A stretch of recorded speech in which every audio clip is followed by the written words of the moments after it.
Hello दोस्तों, स्वागत है आप सभी का आपके अपने चैनल अपडेट वर्जन में। दोस्तों आज हम लोग हिंदी का एक प्रैक्टिस सेट सॉल्व करेंगे जो आपकी परीक्षा की दृष्टि से काफ़ी उपयोगी है, क्योंकि इनमें से लगभग सारे क्वेश्चन किसी न किसी परीक्षाओं में पूछे हुए हैं और आगे भी पूछे जाने की संभावना है।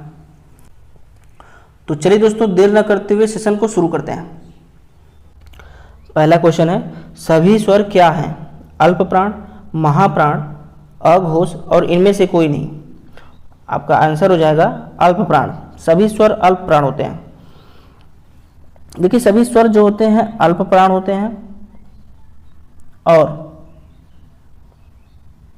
अगर घोष और अघोष पूछा जाए तो सभी स्वर जो होते हैं घोष या सघोष होते हैं। ठीक है, घोष भी कहते हैं इसको हम सघोष भी कहते हैं।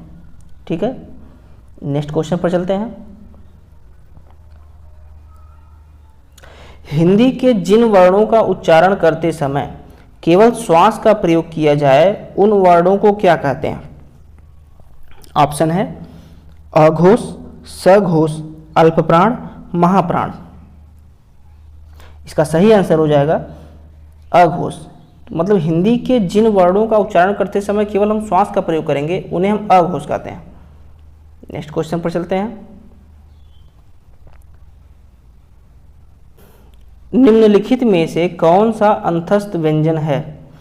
ऑप्शन है ल, च, ट, प। तो जो ल होता है ये आपका अंतस्थ व्यंजन होता है। अंतस्थ व्यंजनों की संख्या कितनी होती है?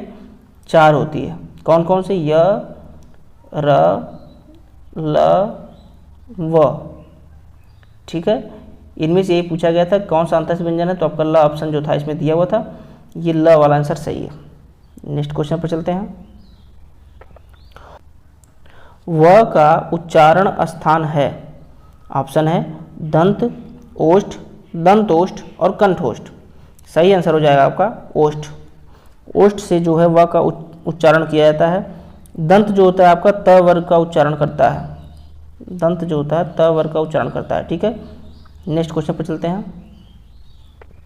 रचना के आधार पर वाक्य कितने प्रकार के होते हैं? रचना के आधार पर वाक्य कितने प्रकार के होते हैं? ऑप्शन है 2, 4, 3, 5। तो रचना के आधार पर वाक्य जो होते हैं वो 3 प्रकार के होते हैं। कौन कौन से होते हैं? सरल वाक्य, संयुक्त वाक्य और मिश्रित वाक्य।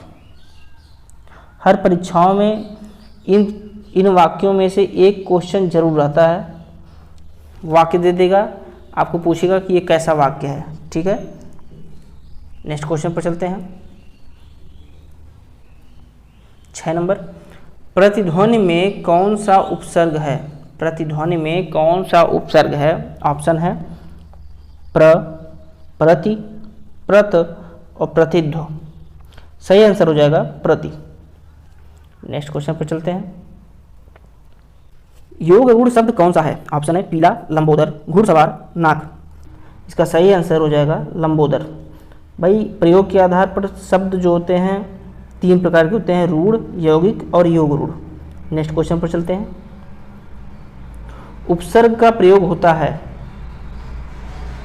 उपसर्ग का प्रयोग होता है शब्द के आदि में, शब्द के मध्य में, शब्द के अंत में और इनमें से कोई नहीं। इसका सही आंसर हो जाएगा शब्द के आदि में। आदि मतलब होता है पहले, और पहले ही जो होता है उपसर्ग लगाया जाता है शब्द के। ठीक है, नेक्स्ट क्वेश्चन पर चलते हैं। भाषा की सबसे छोटी इकाई क्या है? ऑप्शन है वाक्य, पद, ध्वनि और अक्षर। तो देखिए, भाषा की सबसे सार्थक इकाई अगर पूछा जाए तो वो हो जाएगा वाक्य, लेकिन इनमें पूछा गया है भाषा की सबसे छोटी इकाई पूछा गया है, तो सबसे छोटी इकाई जो होती है वो होती है ध्वनि। ध्वनि जो होती है इसका सही आंसर हो जाएगा। नेक्स्ट क्वेश्चन, प्रयोग के आधार पर शब्द कितने प्रकार के होते हैं? 2, 4, 6 और 8। प्रयोग के आधार पर शब्द जो होते हैं आपके दो प्रकार के होते हैं। कौन कौन से? विकारी और अविकारी। ठीक है, विकारी आप लोग जानते हैं कौन कौन से होते हैं। देखिए, संज्ञा, सर्वनाम, क्रिया, विशेषण, अव्यय ये 4 चीज़ें होती हैं, संज्ञा, सर्वनाम, क्रिया, विशेषण और अव्यय। 5 चीज़ें होती हैं जिनमें 4 चीज़ें विकारी होती हैं और एक चीज़ अविकारी होती है। कौन सी? अव्यय। ये अव्यय सिर्फ अविकारी होता है। अविकारी मतलब होता है जो बदलने योग्य न हो, अव्यय। बाकी 4 चीज़ें इसमें जो होती हैं आपकी विकारी होती हैं, संज्ञा, सर्वनाम, क्रिया, विशेषण। नेक्स्ट क्वेश्चन पर चलते हैं। कृदंत प्रत्यय किन शब्दों के साथ जुड़े होते हैं?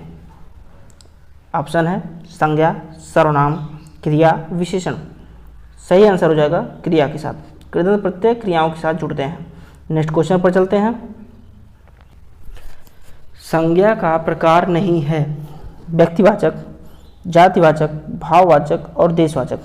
देखिए इसका सही आंसर हो जाएगा देशवाचक। देशवाचक जो होता है वो संज्ञा का प्रकार नहीं होता है। संज्ञा 5 प्रकार की होती है। कौन कौन सी? व्यक्तिवाचक, जातिवाचक, भाववाचक, समूहवाचक और जो होता है द्रव्यवाचक। ठीक है,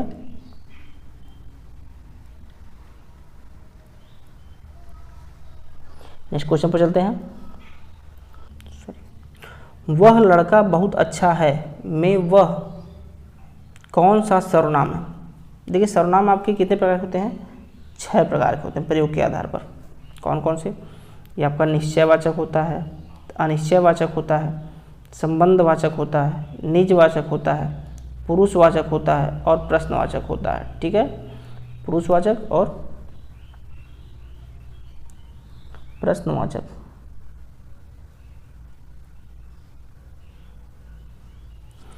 ठीक है, तो इसका सही आंसर हो जाएगा निश्चयवाचक। वह शब्द निश्चयवाचक होता है, जैसे यह, वह, ये, वे आ गए शब्द किसी वाक्य में, तो ये निश्चयवाचक होते हैं। अनिश्चयवाचक शब्द होते हैं कुछ, कोई, ये अनिश्चयवाचक होता है। संबंधवाचक में जो, सो आता है और निजवाचक में आता है आपका, जैसे मैं यह काम अपने आप कर लूँगा, तो आप शब्द जो हो गया वो आपका निजवाचक सर्वनाम हो गया। नेक्स्ट क्वेश्चन पर चलते हैं। हिंदी में मूल सर्वनाम कितने हैं? ऑप्शन है 9, 10, 11, 12। तो हिंदी में मूल सर्वनाम जो हो गए आपके 11 होते हैं। ठीक है, नेक्स्ट क्वेश्चन पर चलते हैं। जैसा करोगे वैसा भरोगे में कौन सा सर्वनाम है? पुरुषवाचक सर्वनाम, प्रश्नवाचक सर्वनाम, संबंधवाचक सर्वनाम और निजवाचक सर्वनाम। तो इसका सही आंसर हो जाएगा आपका संबंधवाचक सर्वनाम। जैसा करोगे वैसा भरोगे, जो, सो, जैसा, वैसा, ये शब्द आ गए तो वहाँ पे संबंधवाचक सर्वनाम हो जाएगा। नेक्स्ट क्वेश्चन पर चलते हैं। निम्नलिखित में से कौन सा अविकारी होता है? ऊपर आपको बता चुके हैं विकारी और अविकारी शब्द क्या होते हैं। देखिए संज्ञा, सर्वनाम, क्रिया, विशेषण, अव्यय, ये 5 चीज़ होती हैं। इनमें से 4 चीज़ें जो होती हैं विकारी होती हैं। ठीक है, विकारी। और एक चीज़ जो होता है आपका अव्यय, यह अविकारी होता है, अविकारी, यही होता है अव्यय। ठीक है, नेक्स्ट क्वेश्चन पर चलते हैं। इसका सही आंसर हो जाएगा ऑप्शन डी, अव्यय। नेक्स्ट क्वेश्चन पर चलते हैं। जो शब्द वाक्यांशों, वाक्य तथा शब्दों को जोड़ते हैं उन्हें क्या कहते हैं? व्यधिकरण, समानाधिकरण, संबंधीकरण या समुच्चय बोधक। देखिए जो शब्द वाक्यों, वाक्यांशों तथा शब्दों को जोड़ते हैं उन्हें समुच्चय बोधक अव्यय कहते हैं। इसका सही आंसर हो जाएगा ऑप्शन नंबर डी। ठीक है, इसमें शब्द कुछ आते हैं और समुच्चय बोधक शब्द होते हैं ये, और, एवं, तथा, ये सारे शब्द क्या हैं?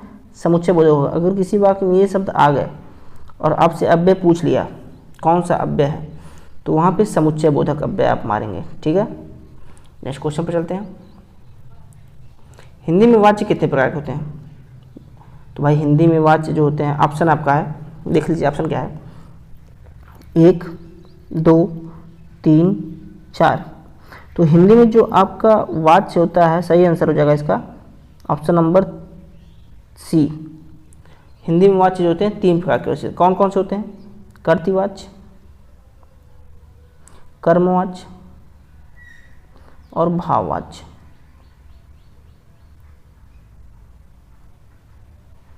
ठीक है, नेक्स्ट क्वेश्चन पर चलते हैं और ये आज का आखिरी क्वेश्चन है। संभव है कि कल मैं ना आऊं, इस वाक्य की पहचान करें।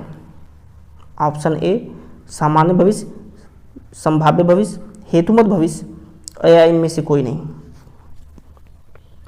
इसका सही आंसर हो जाएगा संभाव्य भविष्य। दोस्तों आशा करता हूं कि आप लोगों को वीडियो की क्वालिटी जरूर पसंद आई होगी, और वीडियो पसंद आई हो तो आप लोग चैनल को लाइक करिएगा, सब्सक्राइब करिएगा और इसको शेयर करिएगा। चलिए मिलते हैं नेक्स्ट क्लास में, तब तक के लिए जय हिंद।